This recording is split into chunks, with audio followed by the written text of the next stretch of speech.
अष्टम श्रेणी पिला स्वागत करुच्ची आम चैनल को स्टूडेंट अर्निंग ओडिया को। आज आम डिस्कसन करने जाऊँ कौन ना आपण मान जो एग्जाम प्रथम समाप्ति सूचक 2025 मसीहार जो एग्जाम साहित्यर से रियल क्वेश्चन पेपर अलस्ता तरफ जो क्वेश्चन गुड़िक अपलोड करुच्ची आपण मैंने कौन करेंगे देखिदे पारे बुझे आप परीक्षा आसो क्वेश्चन गुड़िक जल्दी जल्दी आपण मैंने कौन कर दिखाँ प्रैक्टिस कर दिखाँ। जो सांग मैंने चैनल को नुआ विजिट कर कौन करेंगे ना आमर ये स्टूडेंट लर्निंग ओडिया चैनल को समस्ते कौन करेंगे ना सब्सक्राइब कर बुझिपारे। एवं आपण मान छात्र छात्री मान नाम ये आपण मान ना लिखे बुझिपारे ये आपण मान रोल नंबर लिखे जो तारीख में आप एमआईएल बा साहित्य एग्जाम से तारीख डेट टी पकईदे बुझिपारे। आपण पृष्ठा रोच 4टी प्रश्न संख्या हूँ 8टी एवं समय रही 2 घंटा और टोटाल मार्क रोचे आप 50 मार्क बुझिपारे।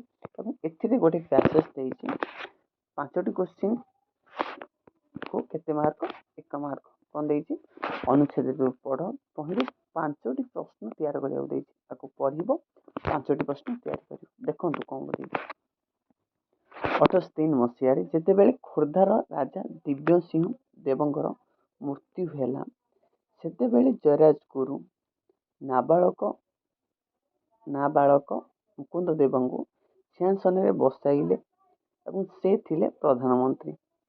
राज्यर समस्त दायित्व मुंडरे लदी हो पड़ा निजर निष्ठा एवं निस्वार्थपरता कर्म प्रवणता बल से राज्यवासी को सुशासन दे इंग्रेज मान कबल देश को रक्षा करने उद्यम करते सेतेबेले देशर एवं देशवासी मंगल निजर दायित्व और कर्तव्य मणि निजर पारिवारिक जीवन को से कौन करते भूली जाई नथि। एथुर 5टा क्वेश्चन आपको तैयार करिया प्रथम क्वेश्चन तैयार करेंगे दिव्य सिंह देव केते मसीह मृत्युवरण कले यहाँ लिखिपारे दिव्य सिंह देव केते मसीह ना लिखिपारे खोर्धा जिले में क्यों राजा मृत्यु होता है ये लिखिदे पारे आम लिखिपारे मुकुंद देवंकर सिंहासन बसला समय प्रधानमंत्री किए थे यहाँ क्वेश्चन तैयार करेंगे आराम से आप तैयार करेंगे बुझिपारे। देखो 2 नंबर देती क्वेश्चन सहित आंसर सब अच्छी मुजफ्फरपुर रे रमादेवी क्यों मान रोते पिता माता से रोते आचार्य हरिहर तिरोधान क्यों जुगर अवसान घटी सत्य जुगर राणी कैकेयी कहार प्ररोचन दशरथ ठारू 2टी वर मागी से हूँ मल्हार श्रमण कहले कौन बुझ से बौद्ध सन्यासी मान श्रमण कहुए तारा सूर्य कविताटी स्वभाव कविंकर क्यों कविता संकलन अर्घ्य थाली कौटू ना अर्घ्य थाली बुझिपारे। यहाँ 5टा क्वेश्चन केते मार्क 1 मार्क लखा गोटा को 1 मार्क 5टा क्वेश्चन को 5 मार्क बुझिपारे। 3 नंबर को 3 नंबर देखिए बंधनी मधु ठीक क्योंटी बाछि लेख श्रीकृष्ण जन्म देता माँ का नाम यशोदा कि रुक्मणी कि देवकी कि तार आंसर हम देवकी हम है। नेक्स्ट देखो ट्राफिक छकरे हलदिया बत्ती कौन सूचाए प्रस्तुत होगा सूचाए कौन सूचाए प्रस्तुत होगा सूचाई था। ग नंबर देखो ग नंबर कही जमराज क्यों वर नचिकेता को रत्नमाला पिंधाई प्रथम द्वितीय तृतीय चतुर्थ आंसर हम 2 केतोटी वर द्वितीय वर। नेक्स्ट क्वेश्चन देखो बेलुओ अर्थ कौन छोट टेका बड़ टेका इटा पत्थर बेलुओ फोपाड़ा यार अर्थ हूँ छोट टेका मन रखु छोट टेका रहा कौन छोट टेका। नेक्स्ट क्वेश्चन देखो मधुसूदन राव को क्यों उपाधि दिया मन रखु भक्त कवि सिंपल कथा भक्त कवि उपाधि दि जाता मन रहा। नेक्स्ट क्वेश्चन देखो आपको आपण मैंने प्रैक्टिस कर दिखाँ परीक्षा आसो क्वेश्चन गुड़िक गोटे लंग क्वेश्चन आसला आप ट्राए करने को आसले कहे ଶ୍ରୀକୃଷ୍ଣଙ୍କର ବଣରୁ ଫେରିବା ବିଳମ୍ବ ହେବାରୁ ମା ଯଶୋଦା କି ବିପଦର ଆଶଙ୍କା କଲେ ଏଇଟା ଲେଖିବେ ଆପଣମାନେ। ତାପରେ ଖ ନମ୍ବର କହିଲା ସଡ଼କ ସତର୍କତା ସମ୍ପର୍କରେ ଆମେ ସଚେତନ ହେବା କାହିଁକି, ଏଇଟା ଆପଣମାନଙ୍କୁ ଲେଖିବାକୁ ପଡ଼ିବ। 4 ମାର୍କିଆ 2ଟା ପଡ଼ିଛି, ଆପଣମାନେ ଲେଖିପାରିବେ ହେଲା। ତାପରେ ଦେଖନ୍ତୁ 5 ମାର୍କିଆ ଦେଖିବା, କେତେ ମାର୍କିଆ 5 ମାର୍କିଆ ଦେଖିବା। ଦେଖନ୍ତୁ କହିଲା କ'ଣ ନା ସରଳ ଭାଷାରେ ବୁଝାଇ ଲେଖ। ତାଙ୍କୁ ସନ୍ନ୍ୟାସୀ କୁହାଯିବ ନାହିଁ, ତାକୁ କ'ଣ କୁହାଯିବାକୁ ସରଳ ଅର୍ଥରେ କରିବେ କିମ୍ବାର ଦେଇଛି। ଯେ ଯାହା ହିତ କରେ ନ ହେଲେ ତା ନାମ ଆମ୍ଭ ଦେଶେ ତହୁଁ ତାକୁ ନିମକ ହାରାମ, କହୁ ତାକୁ ନିମକ ହାରାମ। ଏଇଟା ଆପଣମାନେ ଦେଖନ୍ତୁ ହେଲା। ଏଇଟା ମଧ୍ୟ 5 ମାର୍କ, ଏ କୋଶ୍ଚିନ୍ଟା ଆପଣମାନଙ୍କୁ 5 ମାର୍କର ଆପଣମାନେ ଆକୁ କରିବେ ହେଲା।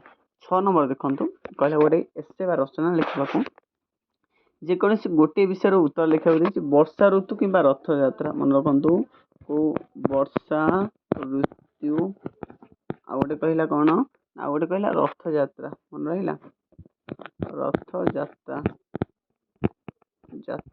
ରଥଯାତ୍ରା ବିଷୟରେ ଲେଖିବାକୁ ପଡ଼ିଲା ହେଲା। ନେକ୍ସଟ କ୍ୱେଶ୍ଚନ୍ ଦେଖନ୍ତୁ 7 ନମ୍ବର କ'ଣ କହୁଛି। 7 ନମ୍ବର କହିଲା ପାନୀୟ ଜଳର ଅଭାବ ଦର୍ଶାଇବା ପାଇଁ ନଳକୂପ ବସାଇବା ପାଇଁ ତୁମ ବିଡ଼ିଓଙ୍କ ନିକଟକୁ ଏକ ଦରଖାସ୍ତ ଲେଖ କିମ୍ବା ଦେଇଛି। ତୁମ ବିଦ୍ୟାଳୟରେ ଗଣେଶ ପୂଜା କିପରି ପାଳନ କଲ ତାହା ବର୍ଣ୍ଣନା କରି ସାଙ୍ଗ ନିକଟକୁ କ'ଣ ଲେଖିବାକୁ ଦେଇଛି, ପତ୍ର ଲେଖିବାକୁ ଦେଇଛି। ଆପଣମାନେ ଲେଖିବେ। ଦେଖନ୍ତୁ 8 ନମ୍ବର କ୍ୱେଶ୍ଚିନ୍ କ'ଣ କହୁଛି। 8 ନମ୍ବର ଯିବା, 8 ନମ୍ବର କ'ଣ କହୁଛି। 8 ନମ୍ବର କହିଲା ନିର୍ଦ୍ଦେଶ ଅନୁସାରେ ଉତ୍ତର ଲେଖିବାକୁ ଦେଇଛି। ବାକ୍ୟ ଗଠନ କର। ସ୍ଥିର ନିଶ୍ଚଳ ହେବା ବନ୍ଧମୂଳ ଅର୍ଥ, ବାକ୍ୟ ଗଠନ କଲେ ସ୍ଥିର ନିଶ୍ଚଳ ହେବା ଗମ୍ଭୀର ଅର୍ଥ, ଅଚଞ୍ଚଳ ହେଲା, ଲିଙ୍ଗ ପରିବର୍ତ୍ତନ କରିବା, ସନ୍ନ୍ୟାସୀ ସନ୍ନ୍ୟାସିନୀ, ବୃଦ୍ଧ ବୃଦ୍ଧାକୁ ବାକ୍ୟ ଗଠନ କରିକି ଆପଣ ଲେଖିପାରିବେ ହେଲା। ତାପରେ 2ଟି ଲେଖାଏଁ ପ୍ରତିଶବ୍ଦ ଲେଖିବାକୁ ଦେଇଛି କ'ଣ, ନନ୍ଦନ ଅର୍ଥ ପୁଅ ହେଇପାରେ ପୁତ୍ର ହେଇପାରେ, ଫୁଲ ଅର୍ଥ ହେଉଛି ପୁଷ୍ପ କୁସୁମ ହେଇପାରେ, ପୁଅ ବି ହେଇପାରେ ପୁଅ ପୁତ୍ର ହେଲା। ଅର୍ଥଗତ ପାର୍ଥକ୍ୟ ଦର୍ଶାଅ। ନୀତି ନିୟମ, ନୀତି ପ୍ରତିଦିନ ହେଇପାରେ। ତାପରେ ଦେଖନ୍ତୁ ବିପରୀତ ଅର୍ଥବୋଧ ଅଜ୍ଞ ଜ୍ଞାନୀ, କୃତଜ୍ଞ ଏଇଟା ହେଇପାରେ।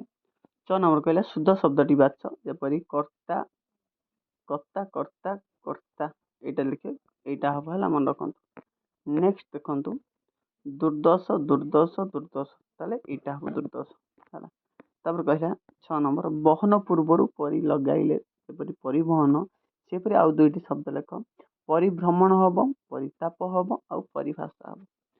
ଭାତ ଫାତ କ'ଣ, ଏଇ 2ଟି ଶବ୍ଦ ଲେଖ। ଗୋଟେ ହେଉଛି ପାଣି ଫାଣି, ଆଉ ଗୋଟେ ଖାଲ ମାଲ, ଏଇଟା ହେବ ହେଲା। ସାଙ୍ଗମାନେ ଏଇଠି ସମସ୍ତ କ୍ୱେଶ୍ଚିନ୍ ପେପର ଗୁଡ଼ିକ ଆପଣମାନଙ୍କର ସରିଯାଇଛି।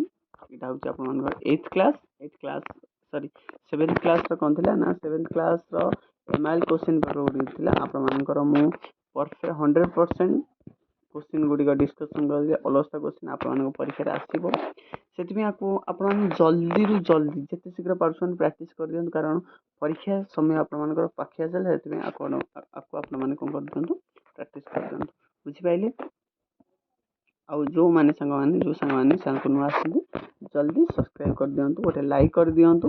ଆଉ ଯଦି ଭିଡ଼ିଓଟି ଆପଣମାନଙ୍କୁ ଭଲ ଲାଗେ ତାହେଲେ ଆପଣମାନେ କମେଣ୍ଟ ବକ୍ସରେ ନିଜ ମତାମତ ଦିଅନ୍ତୁ। ରହୁଛି।